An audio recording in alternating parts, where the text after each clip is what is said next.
Greetings and salutations, my friends, and welcome to a new video. More specifically, you are going to come along with me on a full day of book shopping. So it's a come book shopping with me, a book shopping vlog, a good mix and combination of many different things. I am so very excited about this. I've talked about it in the past because I have done many come book shopping with me's, but when I've been traveling, because book accessibility, specifically with books in English here in Panama, is oftentimes quite difficult. Whether it is that bookstores don't have any stock or that books are immensely overpriced. We're talking that a fantasy hardcover may end up being around $60 each, and that's quite ridiculous, and it obviously depends on the bookstore, depends on the title, depends on the popularity of the author, but oftentimes things are overpriced. Sometimes they have books in English, but they're not recent titles, so it's mostly backlogs or books that I already own. Oftentimes also a lot of bookstores sell mostly books in Spanish, if not exclusively books in Spanish, but recently there's been quite a few shifts here in Panama and I'm very excited about it. I've been seeing some bookstores have more English books, expand their English section, and also coffee stores add free little library systems so that you can take a book, donate it, and then you can take however many you want back home. And some of them you don't even have to donate in order to take books out. And so all of these things are rather new. I've also seen people install free little libraries kind of dispersed around the city. And so it's been really cool to see this reading movement really expand here, when we all know that loads of people read, but the accessibility and availability of books is oftentimes the thing we can put into question. It's not that people don't read, it's the fact that bookstores are not well equipped. I am venturing out into the world today, maybe see if they've got something we can take back home. We'll see, we will figure it out, but we are going to Gran Morrison, 2 different branches, so this one counts for 2. Then we are going to El Lector, which to my understanding, and I've always been lied to, everybody had always told me that El Lector only has books in Spanish, and they've got the biggest English section that I have ever seen here in Panama, and they've got more recent titles too, which is really, really exciting. I absolutely love the fact that I'm going to be able to buy books here in Panama today, potentially, maybe, hopefully, and also just support local bookstores and show that people do read, specifically also books in English. Let us go. Brother Reads is coming with me. He's going to be the cameraman today, and so we're about to go on a full day of book shopping because it's literally going to take a while to mobilize from place to place. I hope you guys are ready to come book shopping with me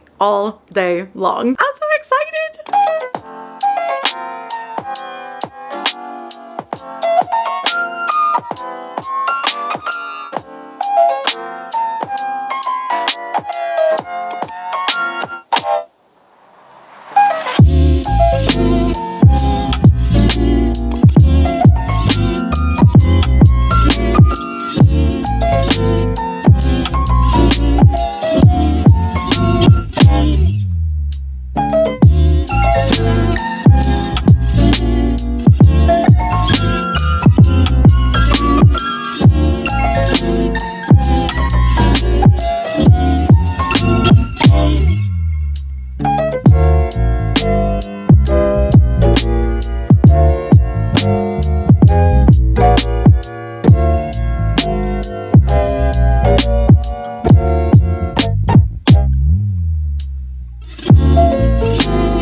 we are at the second location, friends. Well, actually third location, but second location for like Gran Morrison, the branch I told you about. And the manga section is unreal. I am in shock because I see a few things that I definitely want to take with me. So they've got, please hold, they've got A Silent Voice, which when I checked online, everybody had volume 2, but they didn't have volume 1. So they've got A Silent Voice. So definitely taking this with me. And then I also see they literally have a single Moriarty the Patriot volume 1. Also taking that with me because every bookstore I've gone to, they never have volume 1, either here or when I've gone abroad. It's super hard to find volume 1 sometimes, and so I see these two, I'm taking them with me. They're $10.99 each, so not a bad price at all. I'm so excited. Other things that I see that I'm curious about manga wise, I see Fairy Tail. Don't know if I should take it. I've seen really great things about that. I know one of my patrons really loves it. Shout out to Corey. So I'm like, maybe that could be a good one, but I see so many different things I want to try out that I'm like, what do I take? There are so many options.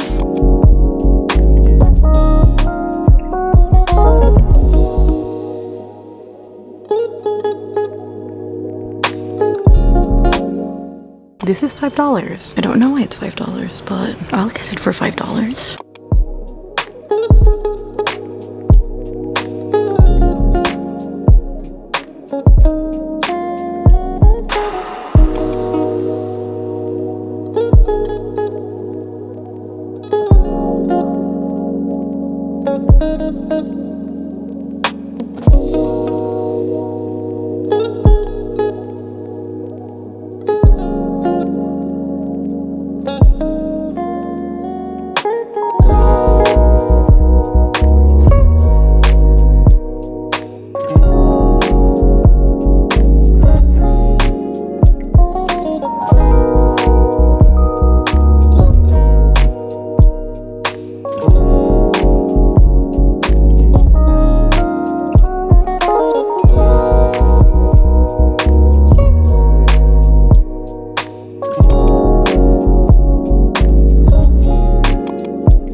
Back, friends. It's been a few days since, and I am pretty sure I got sick whilst book shopping, or I caught something whilst book shopping, because tell me why, literally 3 days after returning from the book shopping expedition, I literally started feeling so sick, and I had to not film for a few days. I'm still sick. I actually found a lot more than I was expecting, so there's plenty to chat about. Let me tell you, I was so glad I took a tote bag with me. I always have an extra tote bag whenever I go out, because I never really know what store I'm gonna walk into and they don't have bags. It's fully, let me show you this. Let me just show you the absolute waste, okay, that are Panamanian bookstores, because I just had to do this off camera so as to save time when I'm filming. Let me show you how these books came for both of these bookstores. Please hold. This was the state. They basically gave me all of Lector books in this like wrap paper from the kitchen so that I would take them in a little stack instead of having to take them individually. If you're doing this instead of bags, it's not any better because you can just use a paper bag. It makes no sense. All that to say though, we have got new books. Very glad that I took this again, and I got 4 different books from Lector. I have seen so many amazing things about this book, and I saw it at the store and I just knew I had to get it. I didn't realize how tiny it was, but I'm so excited because I've never read anything by this author, and I think this is going to be a really good place to start, and that is A Psalm for the Wild Build by Becky Chambers. I have heard nothing short of the most rave reviews on this author, and so this to me is very, very exciting. The book sets up a world in which robots gained self-awareness and they laid down their tools, and so they went into the wilderness and they disappeared forever. It's been now centuries since this specific event, and the book itself follows the narrative of a tea monk as he is approached by a robot, came out of the wilderness, and asked the question it's been conditioned to ask to all humans it's encountered, and it is, what do you need? And they figured that is not only a question the tea monk needs, but a question, what do people need, should be asked many times over. I have no idea what to expect with Becky Chambers. I have heard, again, the most charming things and people saying it's a 5-star, but outside of that, I really don't know what to look forward to, but I think it's all going to be great because I think for the most part, all of my mutuals have really, really liked this one. It's also short. I feel like there's nothing to lose here except maybe a few dollars, give or take, but time spent though, not so bad. I am so excited for this, you guys have no idea. A few years ago, I read the first 2 books in the series. I fell in love with it. It's got like its own particular charm. And I know monster romances are not for everybody, but I personally really enjoyed this one. In comparison to other ones that I've tried and I haven't really liked, Ice Planet Barbarian series, this is book 3, Barbarian Lover. Again, I read the first 2 books. I really enjoyed them. I surprisingly don't own any of these physically, especially now that the covers have been rebranded. But as soon as I saw that they had the first 4 books in store, I was like, yes, I need to get book 3 so that I can read this and enjoy this, because we follow the story of Kira in this one. Well, I guess I should give you the overall plotline of the series, but basically a bunch of girls were kidnapped by aliens and they managed to escape said capture, and they land in this planet where it's filled with blue aliens essentially, and give or take a few events, they figure that it is possible to mate with them and to be together with them. And each of the books follows a different girl that was kidnapped with a different barbarian, and it goes from there. So in this particular story, we follow Kira, who is the girl that had the translator in her ear, and she was basically tasked with translating everything the alien said to the girls. And because she still has the translator in,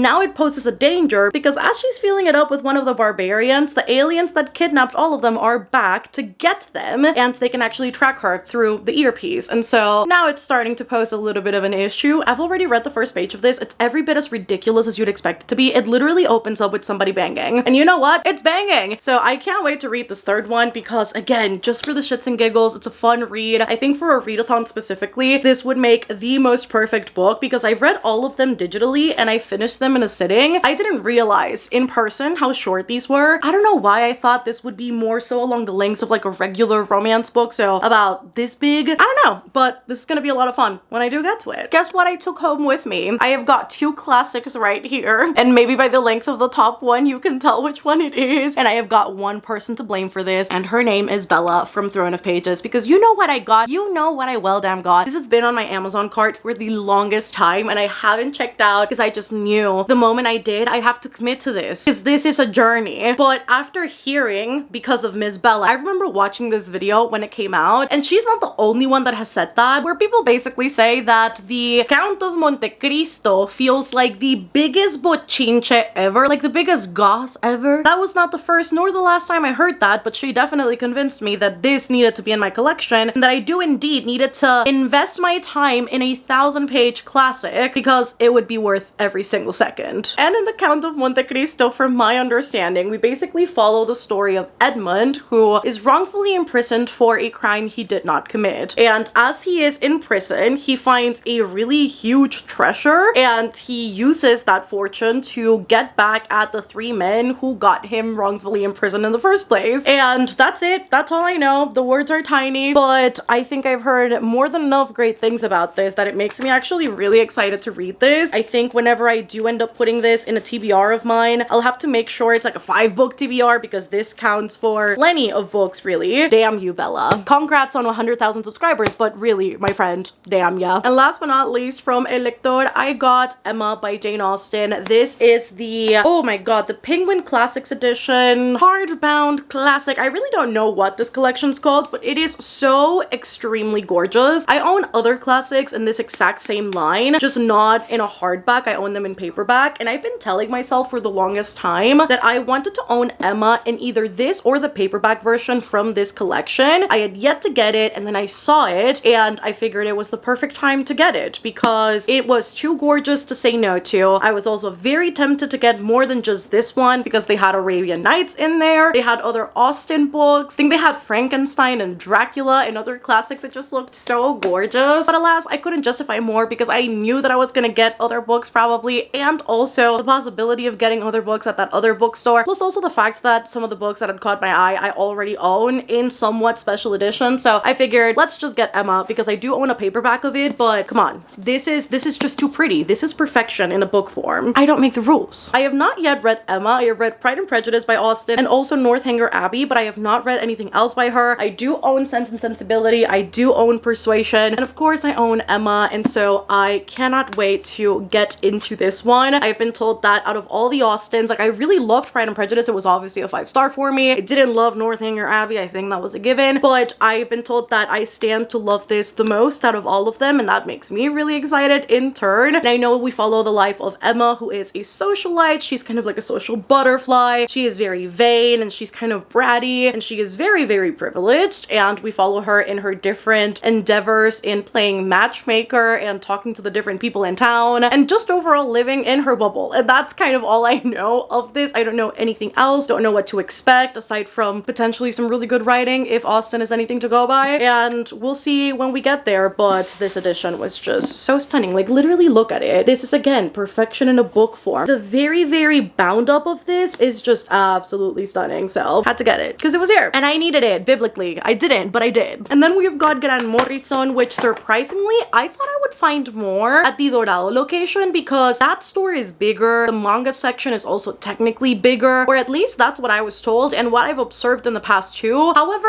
it was actually not. I am going to vouch for the Via España location right here because I feel like typically people go to El Dorado branch, but I found a lot more manga-wise in English in Via España, as well as certain titles that screamed more interesting to me. There definitely seemed to be some sort of, not dissonance necessarily, but they definitely kind of pick and choose where they place certain things in their stores. So El Dorado branch was definitely better stocked when it came to more recent titles in English, as in prose books. However, the Via España store had better stock in manga in English, and so it's kind of a give and take. You never really know what you're going to find, but overall, I found 7 different books. I was not expecting to find that much. This was a win. Friends, I had to get this. I have swung back and forth with, am I interested in reading this book? Am I not interested? Do I want to? Do I not want to? But then I look at the fact that I have read every other Ali Hazelwood book, and how could I not read this? I ended up getting Love on the Brain. This is a very polarizing book, it seems like. It's either this is the best Ali Hazelwood I have read, or this is the worst Ali Hazelwood I have read. I want to see where I am going to swing at, because at this point I think I'm embracing that even though the STEM series may all kind of be the same and there are only minute details change from book to book, I think I can vibe with that. There's a certain comfort to it, and so I ended up getting Love on the Brain when I saw it because why not? Life is too short to not have fun with romance books and to find comfort in them. We follow our main character B, who has a very simple rule in life, and that is to, whenever she is making any important decisions, ask herself, what would Marie Curie do? And in this specific case, would that mean working with Levi, who is her arch nemesis and has been ever since they were in school together? However, when things at the lab get a little bit more difficult and people seem to be very standoffish towards her, they definitely don't seem to want to work with her at all. He starts kind of softening up and maybe wanting to work with her a little bit more, and he definitely is attractive to B. And then a few other things happen that definitely amp up her levels of attraction towards Levi, and then she needs to ask herself if she is truly in line with putting her heart at risk because she kind of wants to pursue something with Levi. I really don't know how this is gonna go over for me. I am hoping that I enjoy it, that it is a good old time. I honestly have not experienced an Ali Hazelwood that is not a good old time, and so I had to get this. As soon as I saw it, I was like, yeah, you're coming back home with me, because how can I resist temptation when it is right there in front of me in the form of this book? I couldn't. I could not. I found some really good manga that I have been wanting to buy for a while, and again, I saw them. It was too good an opportunity to pass up, and so I got A Silent Voice Volume 1. I've heard the most wonderful things about this series, and so I really want to get into this, see what it's all about. I know we follow 2 students, particularly Shoya, who is a bully, and Shoko, who is deaf, and once she comes into his school, into his territory, so we say, he basically makes it his living mission to make her life living hell. And so then him and his friends make sure to target her at every opportunity possible, to the point where it forces Choco to leave this school and enroll somewhere else. And it is not until 6 years later that Shoya and Choco meet again, and it basically poses the question of, can Shoya make up for his mistakes? Can these two befriend each other? Is forgiveness something that he can earn, or is it something that is way past possible? And I am really excited to read this. I have heard that it is a very, very wholesome yet really heartbreaking, and you guys know that sounds right up my alley. This is a book that when it came out, I borrowed it on Libby in the hopes of reading it as soon as it came out. The hold came in quite quickly, and yet I wasn't ready to read this book when the hold came in, and so the hold went back, and then I tried to borrow it again, and then the hold was too long, and then ever since I haven't been able to borrow this book at the right time, and I figured when the time is right, let me get this book, and it seems like the time is now. The Stolen Heir by Holly Black. This is what I mean by I think some of these books come from overstock, because why the hell does it have a Walmart sticker? And why, well, it's not a sticker because I can't take it off, but it has Walmart exclusive content, so clearly this is a Walmart copy. So what is that doing in Gran Morrison? I've got so many questions as to why that is, but let me tell you, I'm not mad about it, because that means that I got The Stolen Heir. I have got a really funny story with The Cruel Prince. You guys know it too well if you've been here for a while. I read The Cruel Prince, or I attempted 2 years ago. I DNF'd it. Then years ago as well, I re-attempted the book. I really, really liked it. I then read The Wicked King, was obsessed with it, read Queen of Nothing, and then How the King of Elfhame Learned to Hate Stories, and that was a really good time. I figured maybe we need to go back to Elfhame and see what is up with Oak's story, and is it gonna be a good one? I know the story starts 8 years after the ending of the Cruel Prince trilogy, which is great. So Oak is 17 in his duology. I think this is a duology, right? And a new battle is gearing up because the Queen of the Court of Teeth is basically making monsters from snow and sticks, and that is all in the hopes of exacting her revenge. Her own daughter, in fact, has been hiding over in the human world, and she's been helping humans get out of bargains with the Fae, and I think she has some sort of past with Oak because it seems like Oak is going to need her help, but there is some reluctance on her end to really partner up with him because it says that he is the boy that she knew, but not the prince that she now knows, and so there seems to be some sort of disconnect between the what was and the what is, and so I'm really excited to see where the story is going to take these two characters. Her name is Surin, and so I'm excited to see where this book takes the two of them, because in the Cruel Prince trilogy, we only ever see Oak in the capacity of a child, so I can't wait to read this and see what's going to happen in this duology. I don't know that I've heard anybody talk about it fully. I remember seeing bits and pieces when the book came out, but now I can't muster up whether did people enjoy this, did people not enjoy this? I can't remember, but I think that's gonna be good so that I can go into this with zero expectations, as I should, just given my experience with The Cruel Prince, and see where that exactly is going to take me. So, The Stolen Heir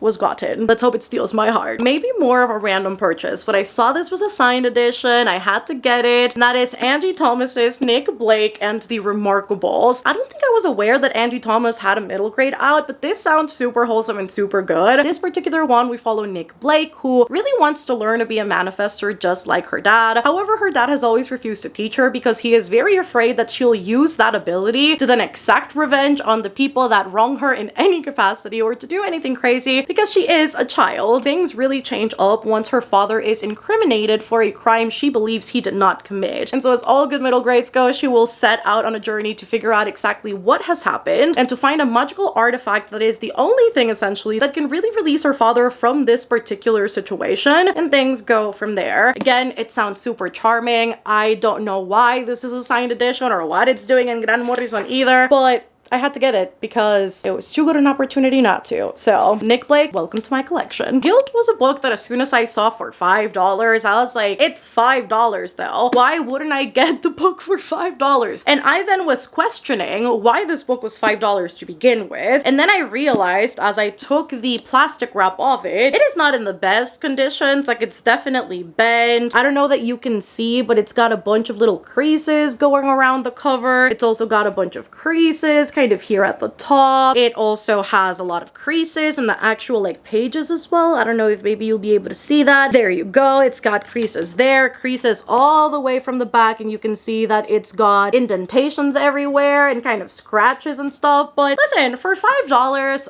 it's not that bad. I know this is a King Midas retelling. I don't know if this is necessarily classified as a dark romance or a fantasy romance. I think people would classify this more as a fantasy romance probably. I don't know anything about Guild. I own it digitally. I've owned it digitally for a while, but because I'm the type of person that doesn't read digitally a whole lot, I obviously gravitates towards the physical. There's something my neurodivergent ass just needs when it comes to like turning pages. Most of the time I engage with physical books, but now I have it in both formats, so physical and digital, so I can pick and choose how I'll read this, and we'll go from there. It says the myth of King Midas reimagined shows the dark side of greed through the eyes of a woman he gold touched. This compelling adult fantasy series is as addictive as it is unexpected. I've heard a lot of my friends talk great things about this, and so I figured, why not? This was as impulse as it got, so let's hope that I like it. The other manga volume I got, which I did talk about in the talking portion while I was at Gran Morrison, Moriarty the Patriot Volume 1. This took me right back, okay, to my Sherlock days. Andrew Scott as Moriarty was absolutely everything, and I know a bunch of my patrons really love Moriarty, and so I figured this was as good a time as any as to get it, because every time I've traveled, I've always been in search search for Moriarty, and I've never found volume 1. I've always seen volume 2, volume 3, volume 4, but I have never seen the first one. And so I decided to get this because it was right there in front of me. I think this was the only one available too, so I was like, listen, it's the last one. I've got to do it. And we follow Moriarty before he was Sherlock's rival. Moriarty as a character is a firm believer that there should be a just caste system in all of England, and that there shouldn't be so much disparity between the royals and the common people. And I know this particular volume talks about how his family adopts 2 different orphans, and he enlists the help of the older one to get rid of all of those really bad people, including his family. It sounds like a really fucking good time, and I think I'm going to love this, honestly, which is why I've been wanting to get this for the longest. So happy to announce Moriarty the Patriot is officially in my collection. And last but certainly not least, this was also another impulse purchase. Loath to love you. I don't want to hear it. I don't want to hear it, because I've definitely said more than enough times that I was not going to read the novellas by Ali Hazelwood. But guess what? I did get the binder. And listen, my logic here is that I'm going to read this on a good rainy day, maybe a story per readathon, a time where I'm feeling extra dysthymic and depressed. Maybe I just need a good old Ali Hazelwood short story. Maybe this will cure all of my mental illnesses. That is highly inaccurate, but a girl can hope, as a translation, that something good will come out of this. And that is the entire explanation I've got for you. All I know is that this is her STEM series of novellas, so it resides in the same realm as the rest of the STEM series. So Love Hypothesis, Love Theoretically, Love on the Brain, but then this one, I guess, like takes place in between or something. I really don't know which order these are supposed to kind of happen, but we follow a collection of steamy, STEMinist novellas. Mara, Sadie, and Hannah are friends first, scientists always. Though their fields of study might take them to different corners of the world, they can all agree on this universal truth: when it comes to love and science, opposites attract and rivals make you burn. And so we have got Under One Roof, Stuck With You, and Below Zero. Again, I have borrowed all 3 of these when they came out. I borrowed them from a library, bless Libby, but I didn't read them. And so maybe this will give me a good, again, reading opportunity on a rainy day to potentially enjoy these. And if this just ends up being 100 pages each of good smut, girl, I want that. And that is it, friends. That is all I've got for you today. That was everything that ensued in a day of book shopping. I definitely want to do this again in the future, but kind of do it in a different format where I may be buying books and showing you as I get them. Maybe we can talk a bit more in the bookstore. That's something that I would really love to do. But coincidentally, there's always people around me when I'm trying to film, and I definitely don't want to inconvenience other people by pulling out a camera and going,